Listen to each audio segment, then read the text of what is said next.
Members, next week market क्या रह सकता है, क्योंकि पॉलिसी आने वाले फेड की, और क्या उसकी वजह से मार्केट में प्रॉफिट बुकिंग आ सकती है। देखो बहुत सारी चीजें हैं जो मैं डिस्कस करूंगा, एयर स्ट्राइक और होता हुआ दिखाई दिया है, और कुछ बहुत बड़ी अपडेट्स है। ठीक है, चलिए स्टार्ट करते हैं। देखो सबसे पहली अगर मैं बात करने जाऊं तो मार्केट में फॉल आपको दिखाई दिया था। फ्राइडे को मार्केट रिकवर भी हुआ था फ्रॉम द लोअर लेवल से। अगर मैं निफ्टी की बात करूं तो निफ्टी 24,400 से निफ्टी 24,700 तक जाता हुआ दिखाई दिया। काफी लोगों ने मुझे कमेंट भी किया कि सर यहाँ पे निफ्टी ने रिकवर किया तो ये नेगेटिव कैसे हुआ।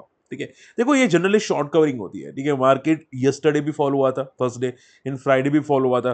तो जनरली क्या होता है कि बहुत सारे लोगों ने जिन्होंने पोजीशन पेंडिंग रखी होती है वो लोग यहाँ पे एग्जिट करते हैं, इसकी वजह से शॉर्ट कवरिंग होती है। ठीक है, तो ये शॉर्ट कवरिंग का नजरिया था। ओके, अब अगर आप देखोगे डाउ जोन्स यहाँ पे फ्राइडे को 400 पॉइंट नीचे था, क्लोजिंग होते होते 800 पॉइंट नीचे हुआ है। ठीक है, और उसके बाद भी यहाँ पे ईरान ने यहाँ पे और एयर स्ट्राइक कर दिया है। ठीक है, आप डेफिनेटली फोकस कर सकते हैं। देखो पहले भी यहाँ पे एयर स्ट्राइक हुए थे, बाद में भी वापस एयर स्ट्राइक होते हुए दिखाई दिए। तो ये जो एयर स्ट्राइक हुआ है ये लगातार दोनों तरफ से भी होता हुआ दिखाई दिया, और इसकी वजह से क्रूड ऑयल एंड गोल्ड के प्राइसेस बढ़ते हुए दिखाई दिए। ठीक है, तो डेफिनेटली चीजें नेगेटिव है और मार्केट में थोड़ा बहुत इंपैक्ट कर सकता है। ओके, तो शॉर्ट एंड सिंपल में नेक्स्ट वीक में मार्केट में प्रॉफिट बुकिंग शायद रह सकती है। ऐसा मत समझो कि भाई ये हो गया, ठीक है ये हो गया, ऐसा मत समझना। छोटी मोटी मार्को मान लो मंडे मार्केट में शॉर्ट कवरिंग आए छोटी मोटी, लेकिन उसको पॉजिटिव मत समझना। मार्केट जब तक 25,000 के ऊपर क्लोज नहीं होता तब तक ये नेगेटिव है। ठीक है, जब तक 25,000 के ऊपर नहीं क्लोज होता। और अगर आप देखोगे मार्केट में एक रेजिस्टेंस वीकली चार्ट पे क्रिएट हो चुका है, जो क्लियर कट इशारा कर रहा है कि मार्केट 24,000 तक आपको आता हुआ दिखाई दे सकता है। यहाँ पे एक रेजिस्टेंस बन चुका है। ठीक है, ये बात ध्यान में जरूर रखनी है। तो मार्केट में प्रॉफिट बुकिंग आपको क्लियर कट सिनेरियो दिखाई दे रहे हैं।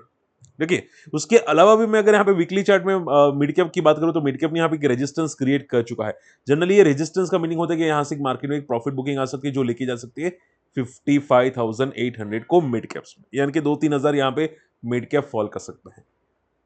ठीक है, अब देखो बात समझो। फ्राइडे जो खत्म हो गया, सैटरडे को यहाँ पे और अटैक्स होते हुए दिखाई दिए। ईरान ने स्ट्राइक किया इसराइल पे, ठीक है, मिसाइल से, और इसराइल ने भी यहाँ पे काउंटर अटैक किया। ठीक है, तो दोनों तरफ से यहाँ पे अटैक्स होते हुए दिखाई दिए हैं। उसके अलावा बजाज फाइनेंस का स्प्लिट एंड बोनस दोनों है। ठीक है, आपको मंडे एक्स रिकॉर्ड डेट दिखाई दे रही है, तो मंडे आपको होता हुआ दिखाई दे सकता है। ठीक है, तो एक बहुत बड़ी अपडेट्स है बजाज फाइनेंस के अंदर। काफी लोग पूछ रहे कि सर इसके बाद क्या कोई मोमेंटम आ सकती है। देखो generally bonus split and bonus के बाद स्टॉक, उसके बाद मोमेंटम कम हो जाती है, चांसेस हाई होते हैं कि कम हो जाती है। जनरली ऐसा नहीं कि सभी में, बीएससी में मोमेंटम आई थी, लेकिन बहुत ज्यादा स्टॉक्स में कम हो जाती है। ठीक है, और वैसे भी ये जो नेगेटिव न्यूज है वो शायद इंपैक्ट कर सकता है। ओके, उसके अलावा देखो वेनसडे को यूएस के इंटरेस्ट रेट डिसीजन है। देखो हमारा मार्केट ने 50 बेसिस पॉइंट का रेट कट किया था, सीआरआर का कट किया था। मार्केट पॉजिटिव हुआ भी था लेकिन उसके बाद क्रैश हो गया। लेकिन क्या यूएस में क्या होगा? ठीक है, यूएस में बहुत इंपॉर्टेंट है। हालांकि माना ये जा रहा है कि अभी जो हमारे यूएस के फेड रिजर्व है, ठीक है, फेड चेयरमैन है, वो चेंज होने वाला है। ठीक है, तो क्या इसके बाद होंगे, क्या होगा वो देखना पड़ेगा। ओके, तो पॉइंट क्या आ जाता है, 25 बेसिस पॉइंट कट होने की बातें भी चल रही है, लेकिन क्या वो करेंगे? ठीक है, कमेंट्री कैसी देंगे वो इंपॉर्टेंट है। ठीक है, तो ये सबसे इंपॉर्टेंट चीजें हैं, इसको फोकस कीजिएगा, ये सबसे बड़ी इवेंट्स है। आप ऐसा मत बोलना कि सर यूएस का हमारे साथ कोई कनेक्शन नहीं होता। अगर यूएस का नहीं होता तो ये जो मार्केट में फ्राइडे को फॉल आया था, ठीक है, निफ्टी में या मिड कैप्स में, वो सिर्फ इसराइल और ईरान की वजह से आया था। ठीक है, तो अगर इसराइल ईरान फर्क पड़ सकता है तो क्या ये यूएस फर्क नहीं पड़ सकता? पड़ सकता है डेफिनेटली। ठीक है, तो ये बात याद रखिएगा, फर्क पड़ेगा। ओके, ओके, इसके अलावा यहाँ पे देखो G7 सबमिट है मंडे को, चाइना का इंडस्ट्रियल प्रोडक्शन डेटा, और इसका ज्यादा कोई इंपैक्ट पड़ेगा नहीं। मंडे को जो इवेंट है इसका कोई इंपैक्ट पड़ेगा नहीं। ठीक है, एक ट्यूसडे इवेंट है जापान का इंटरेस्ट रेट डिसीजन, ये इंपैक्ट कर सकता है। देखो ये इंपैक्ट कर सकता है, याद रखिएगा, ये इंपैक्ट कर सकता है। बहुत सारी जो बैंक्स होते हैं, इंटरनेशनल बैंक्स होते हैं, ठीक है, वो जापान से भी कर्जा लेती है। ठीक है, वो इंटरेस्ट वहां से भी लेती है, क्योंकि जापान का सबसे लोएस्ट होता है, नेगेटिव भी होता है कभी कभी। ठीक है, तो ये इंपैक्ट कर सकती है, याद रखिएगा। तो ट्यूसडे एंड वेनसडे ये दोनों इंपॉर्टेंट है, जापान का इंटरेस्ट रेट और यूएस का इंटरेस्ट रेट डिसीजन। ठीक है, चलिए, इसके अलावा मंगलवार को ओपेक की मंथली रिपोर्ट है, यानी कि क्रूड ऑयल की, कुछ ज्यादा इंपैक्ट नहीं करने वाला। बस दो इवेंट है इंपॉर्टेंट जो आपको ध्यान में रखनी है।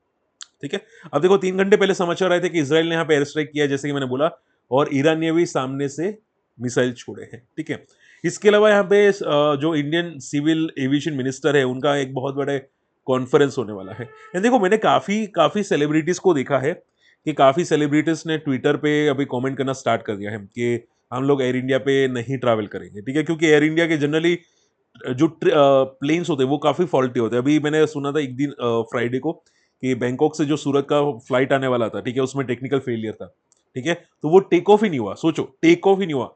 टेक ऑफ होने के बाद होता तो क्या होता, आप समझ रहे? तो चीजें क्या है, ये चीजें टोटली नेगेटिव है।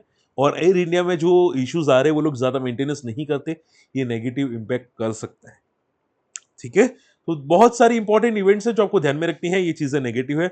और देखते हैं यहाँ पे मार्केट में कितना इंपैक्ट करता है। और हाँ, इंडिगो में, स्पाइस जेट में भी इंपैक्ट कर सकता है। रही बात स्पाइस जेट की, देखो स्पाइस जेट के रिजल्ट आ चुके हैं और first time since 2018 company profitable हुई है। सिंस 2018 पूरे साल में प्रॉफिटेबल, ठीक है। तो ये डेटा काफी पॉजिटिव है। स्पाइस जेट, शायद स्पाइस जेट थोड़ा बहुत पॉजिटिव रहे मंडे को, ठीक है। तो ये ध्यान में रखिएगा आप लोग। मूडीज ने यहाँ पे देखो, टाटा मोटर्स की बहुत बड़ी अपडेट है। मूडीज ने यहाँ पे रेटिंग को अपग्रेड कर दिया है।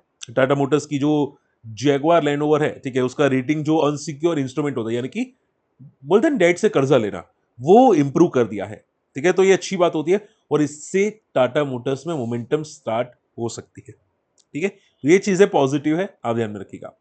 चलिए, तो देखो ज्यादातर मैंने इंपॉर्टेंट इवेंट्स नेक्स्ट वीक के लिए बता दिया आपको। सिर्फ जापान इंटरेस्ट रेट, यूएस के इंटरेस्ट रेट को फोकस करना है, ठीक है। उसके अलावा टाटा मोटर्स में बेनिफिट है और बजाज फाइनेंस में बेनिफिटेड है, ठीक है। अब पॉइंट यह था कि सर मान लो मार्केट में प्रॉफिट बुकिंग आएगी तो क्या पैनिक करें? नहीं, आंसर इज नो, ठीक है। देखो प्रॉफिट बुकिंग आएगी, आपको एक टाइम पे ये लगेगा कि मार्केट यहां से और गिरेगा, ठीक है, लेकिन वो नहीं गिरेगा। जैसे कि आपको अभी लग रहा था 25,000 रुपए के ब्रेकआउट कर जाएगा, मिड कैप ब्रेकआउट कर जाएगा, ऐसा नहीं हुआ ना। वैसे ही गिरते टाइम पे आपको लगेगा भाई ये और गिरेगा और मार्केट में नेगेटिव न्यूज आएगी। सुनो ध्यान से, मार्केट में लोग बोलेंगे 22,000, 21,000, 20,000, बहुत सारे लेवल्स आएंगे। लेकिन अगर आप एसएमएफ को याद रखते हैं तो आपको पैनिक करने की जरूरत नहीं होती, ठीक है। मार्केट में एक सपोर्ट है 24,000 का, जो चांसेस कम है कि ये ब्रेक करेगा, और अगर करता है तो इसके आसपास ही रहेगा और इसके आसपास ही घूम जाएगा, ठीक है। ये बात ध्यान में रखिएगा। और मार्केट में अभी सपोर्ट लेने के लिए आ रहा है मार्केट, तो ये याद रखिएगा, मार्केट फॉल करने के लिए आ रहा है, तो इसको पुल बैक मत समझिएगा। फिर ऐसा मत बोला कि सर मैं भूल गया था, ठीक है। तो इसको टेम्पररी पुल बैक समझो। एक दो दिन का व्यू है या एक दो महीने का व्यू है तो कॉशियस रहो। आपकी बातें क्लियर हुई, ठीक है। तो एक दो महीने का स्टॉक है तो उसमें केयरफुल काफी तक रहना, ठीक है। और बाकी लॉन्ग टर्म है तो कोई पैनिक की जरूरत नहीं है। अगर क्वेश्चन आता है कि सर नेक्स्ट वीक में कोई सेक्टर है क्या जो मोमेंटम करेगा, तो मैं ना बोलूंगा। देखो मैं बहुत ही कॉशियस रहूंगा, ठीक है। और करंट वीक में भी मैंने कोई ज्यादा फोकस नहीं किया था, कुछ मैंने फ्राइडे थर्सडे फ्राइडे कोई ट्रेड नहीं किया था ज्यादा स्टॉक्स में, हीजिंग था। और हीजिंग में आप देखोगे मुझे बेनिफिट चल रहा है, डेफिनेटली आप यहाँ पे फोकस कर सकते हैं, ठीक है। और मेरी पोजीशन और भी है काफी हीजिंग में और काफी बेनिफिट कर सकते हैं, और मैं सोच रहा हूँ यहाँ पे हीजिंग का एक सॉफ्टवेयर बनाने के लिए, ठीक है। तो मेरी पोजीशन काफी अच्छी चल रही है, उसमें कोई इश्यूज नहीं है और उसमें काफी अच्छा बेनिफिट हो रहा है, ठीक है। अब तक का करीब 1.5 लाख का प्रॉफिट हो चुका है, वो भी 14 तारीख तक, ठीक है। तो अभी शायद सोच रहा हूँ 2 लाख तक प्रॉफिट बुक कर लो। ओके, फिर नेक्स्ट मंथ से इससे बेटर करूंगा। ओके, तो हीजिंग काफी चल रहा है। एंड उसके अलावा कुछ सेक्टर्स में, कुछ स्टॉक्स में अभी कुछ भी नहीं है। मेरे स्क्रीनर्स में डेटा आ रहे हैं, लेकिन मैं अभी अभी अवॉइड करूँ टोटली, ठीक है। कोई स्क्रीनर में कोई डेटा को ज्यादा फोकस नहीं करूंगा। अगर कुछ होगा तो इसमें से ही कुछ होगा, तो देखता हूँ यहाँ पे क्या होता है, ठीक है। चलिए, होप आज का वीडियो पसंद है। वीडियो शेयर कीजिएगा, चैनल सब्सक्राइब कीजिएगा और मेरे हेजिंग को वीडियोस देखना मत भूलिएगा। यहाँ पे सर्च करना मेरी चैनल में हेज करके, और ये दोनों वीडियो आप जाके चेकआउट जरूर कर लेना, ठीक है। मिलते अगले वीडियो में, तब तक के लिए गुड बाय, जय हिंद।